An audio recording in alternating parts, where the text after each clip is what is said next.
Hi everyone. Today we are working on the multiplication property of equality, and we will be solving equations using that property. Now before I explain everything, I have to write down few things that you need to know if you forgot about it. The first thing, we need to know what the equations look like. Equations, when you have equal sign and you have variables with the numbers and they are all connected by addition, subtraction, multiplication, division, any kind of operation. So this one, for example, 3x plus 2 equals 0, that's my equation. Okay, what is a term? They say this one thing right here, that's a term. Okay, this is also a term. So these are terms. If we talk about term, then it's a term. Okay, now this one is also a term, even if it's a 0, but I know it's a term.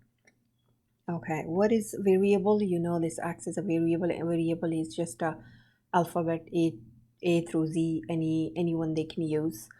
Like terms. What are like terms? Like terms means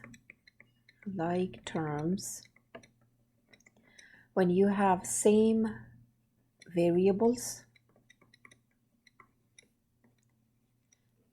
with the same exponents. Same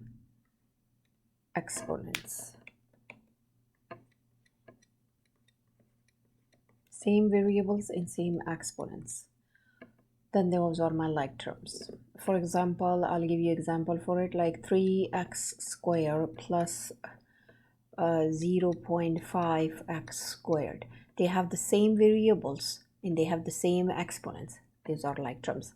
But if I say 3x squared plus 0.5x cubed, then no, you have same variables, but you do not have same exponents. So these are not like terms.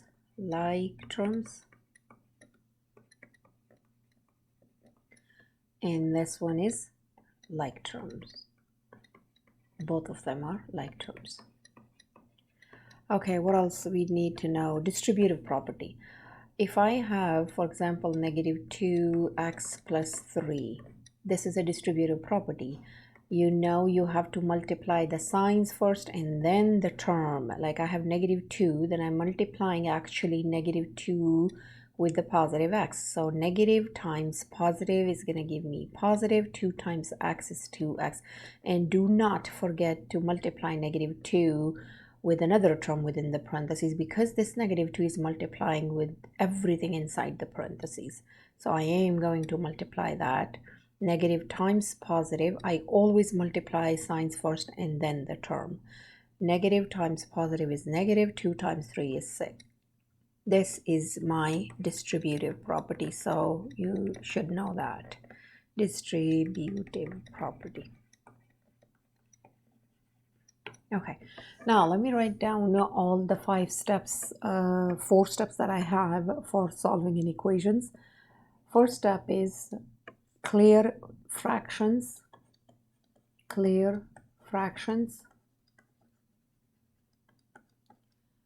If you have any, by multiplying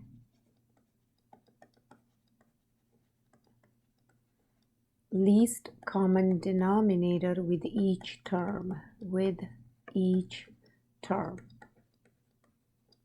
Second step, clear parentheses.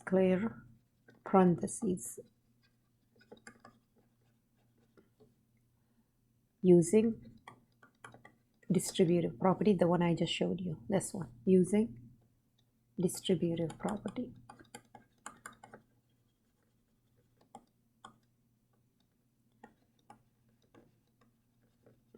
Third, combine like terms.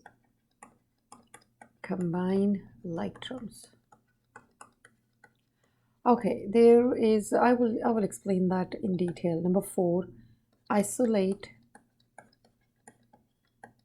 the variable. Okay, using opposite operations. Opposite operation. Okay, I'm gonna use all of this stuff for the examples and everything, so you guys pay attention here. Here is the first example. I have solve, the question is asking solve 3/8 x equals 6. Now I know I have a fraction. I have only one fraction. I can make this as a fraction too, and I can do that. And then what is my least common denominator here? It's 8. Then multiply this 8 with each term. This is one term, that's another term. So I'm going to multiply this 8 both sides. Multiply 8, multiply 8. So this 8 and that 8 cancel out, and now I'm left with 3x equal 6 times 8 is 48. Now what do? Combine like terms. I don't have a parentheses. I don't have like terms. Like 3x and 48 are not even like terms, so I can move them around. But no, isolate the variable using opposite operation. So 3 and x are multiplying together. So what is the opposite operation? To leave the x here and move only 3. You're gonna divide that 3, opposite operation. So cancel out. I'm left with 3 times 1 is 3. And 3 times 6 is 18. So my answer is x equal 16. So that's how you're going to solve the problem. Now let me give you another example for it. Number 2, I have negative y equal 8. Now what is wrong with this? Because my variable is already by itself and I have a equal 8. I don't have a parentheses fractions. I don't have anything to solve for this, but the only thing I have, and that's a problem when I have a negative sign with the variable. If you have a isolated variable and you have a negative sign with the variable, that's not acceptable. So how do I get rid of this negative sign? I am going to either divide or multiply by -1, okay? So I'm multiplying. You can do divide, that's fine. I'm going to multiply by -1. So I know negative turn positive, so my y is positive. And -1 times 8 is going to give me -8. This negative is fine, that's okay if you have a negative with the number, but if you have a negative with the variable, that's a big no-no. So you have to get rid of it, multiplying -1 or dividing negative number. Okay, so that's my answer for that one. Let's try another example. Number 3, I have 1/7 x equal 5/9. Now, what is the least common denominator here? Now, my least common denominator here, you can multiply 9 and 7. So what is 9 times 7? 63, right? So let's do this.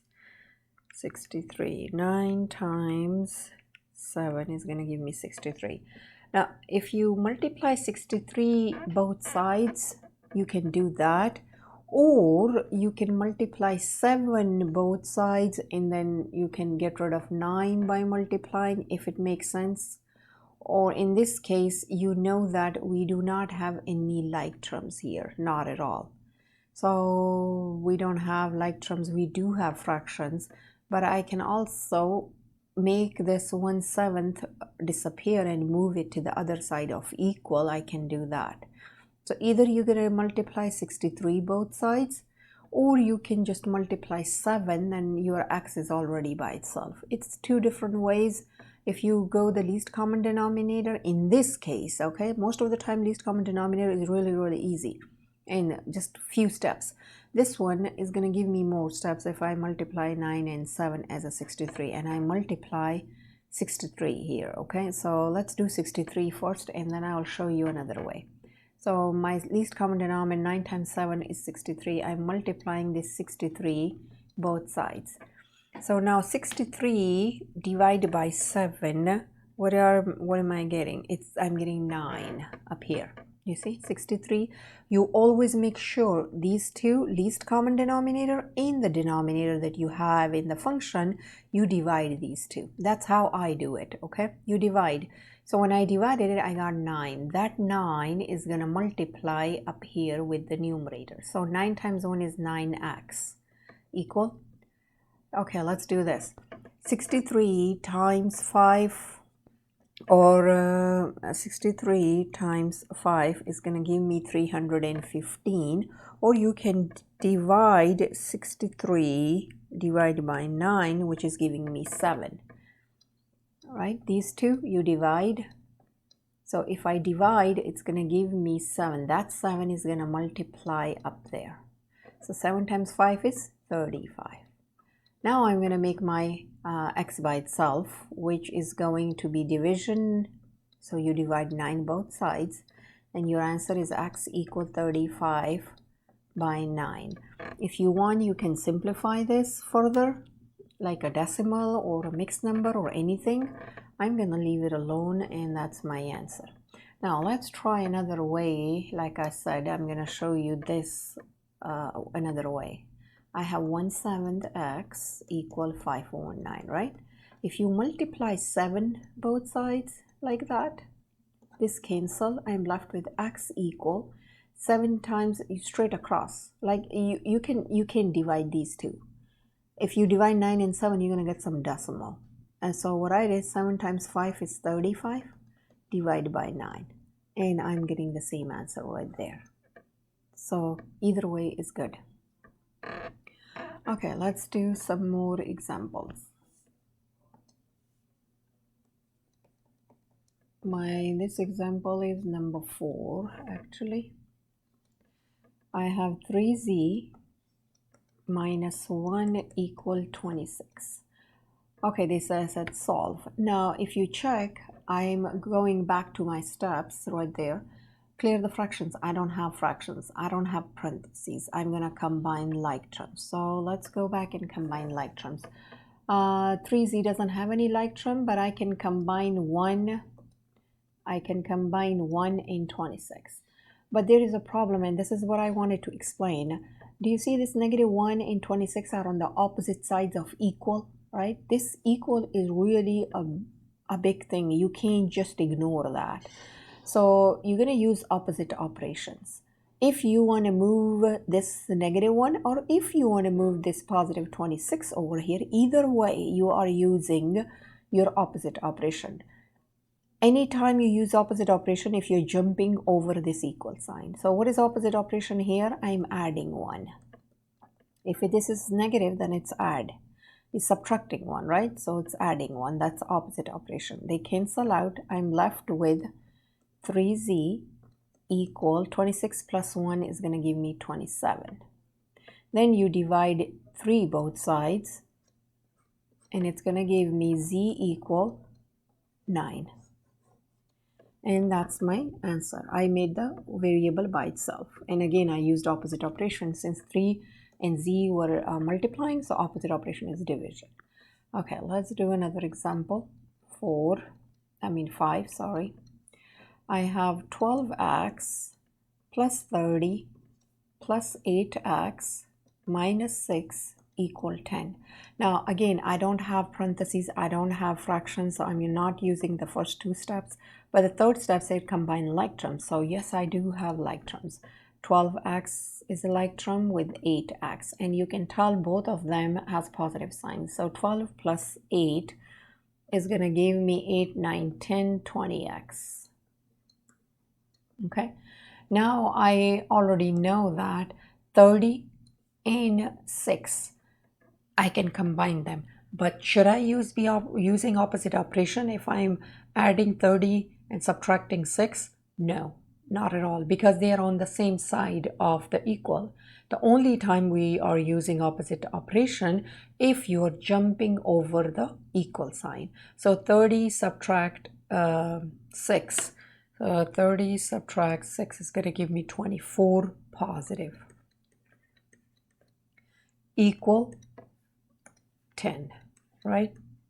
Okay, now if you pay attention again, 24 and 10, I can combine them, right? They don't have any variables, I can consider them like terms. So, but 24 has to jump over, or 10 has to jump over equal. So either way, I'm using opposite operation because they're jumping over the equal sign. So what is the opposite operation in this case? 24, if I'm moving 24, so I'm subtracting 24 both sides. They cancel out, I'm left with 20x equal 10 subtract 24. So 24 subtract 10 is going to give me 14, and it's going to give me negative 14 because 24 is a bigger number. Now what do? Get the variable by itself. Again, opposite operation. Since they are multiplying both of them, then I'm dividing 20 both sides. They cancel out. I'm left with x equal negative 14 over 20. Can I simplify this further? Yes, I can. You can divide this by 2. Divide this by 2. It's going to give me x equal negative 7 over 10. And that would be my simplified answer. And we are good. Okay. Let me do another example here. Example number 6. I have 5x minus 2 equal 3x plus 8. Now let's check. If you pay attention closely, do I have parentheses? No. I have fractions? No. Do I have like terms? That's my third step. Yes, I do. These two are like terms.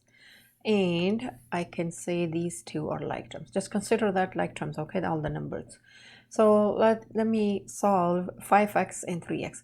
Should I be just adding 5x and 3x because both of them has positive sign? No, do not make that mistake. Because, 5x or 3x, either one of them is going to jump over the equal sign.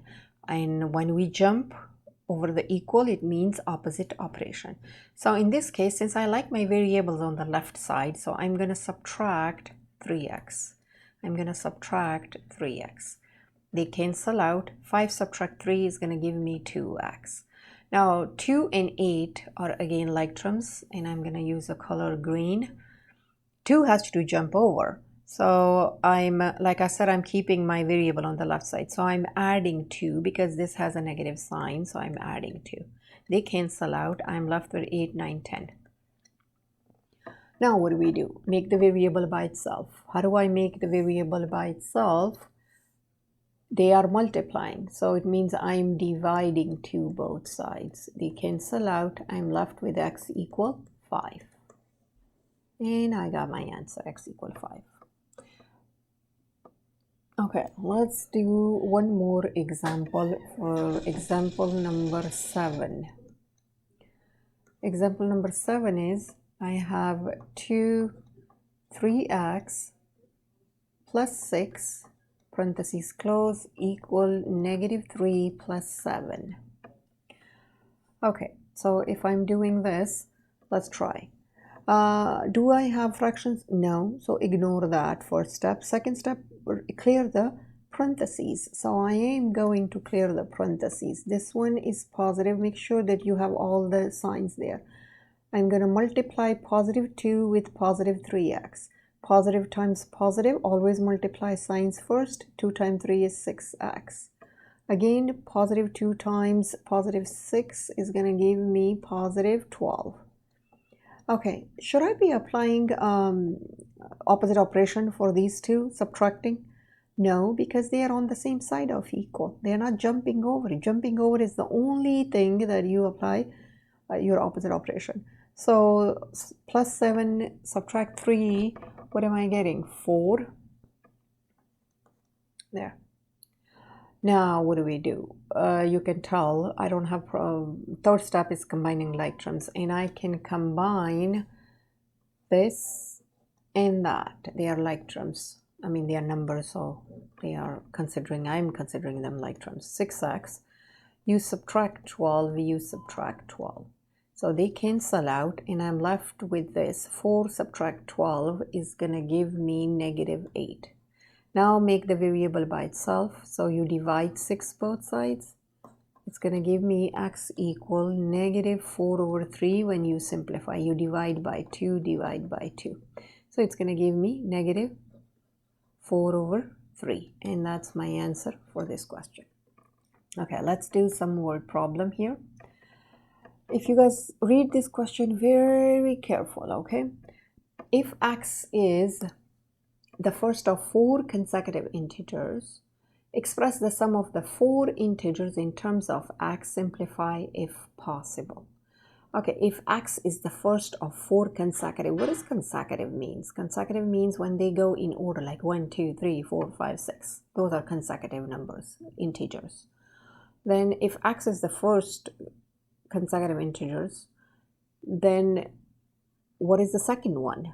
The second consecutive integer is always one more. Like if I say consecutive integers are 1, 2, 3, 4. If you check, right, the first 4 integers consecutive, you check 1 plus 1 is giving me 2, 2 plus 1 is 3, 3 plus 1 is 4. So every time I'm always one more than the first one, right? And the third consecutive is the third consecutive is 2 more than the first, right? The fourth is 3 more than the first. So that's how it goes. Okay, so let me give you a really good idea making a number line and solve this using a number line. Okay, and once you understand this number line portion, then you don't have to draw this over and over. This is 1, 2, 3, and 4. Okay, so the first integer, they already telling me the first integer is x. Okay, that's x. What would be the second integer? One more, right? One more of this. So I could say x plus 1. So what is okay, I made 3. Actually, they are asking 4 there. Now, what is the third one? Third one is going to be 2 more than the first, right? So that would be x plus 2. The fourth one is going to be 3 more than the first, like this. So if you pay attention, every time I'm adding 1, you see, adding 1. If I take this, then I'm adding 2. If I take that, I'm adding 3, right? So these are all consecutive integers. Always make a number line to make it easier on yourself. Now they are asking, express the sum of the 4 integers. So I have these 4 integers, and I'm looking for the sum of this. X plus 1 plus x plus 2 plus x plus 3. I'm writing all 4 of them. I'm going to put them in parentheses so you know these are my numbers. 1, 2, 3, 4. 4 consecutive integers, and I'm expressing their sum in terms of x. Simplify if possible. Yes, I can simplify. They are all like terms. It's an expression. There is no equal sign, so that's expression, but I do have like terms there. Like 1, 2, 3, 4. So I have 4x, and what else I have? 1. Okay, let me do this green, or maybe that one. 1, 2, and 3. So 1 plus 2 is 3, 3 plus 3 is 6, so plus 6. This is what I have simplified in terms of x, and that's what I got. If you guys have any questions, please comment below, and make sure that you write down these steps and go by it.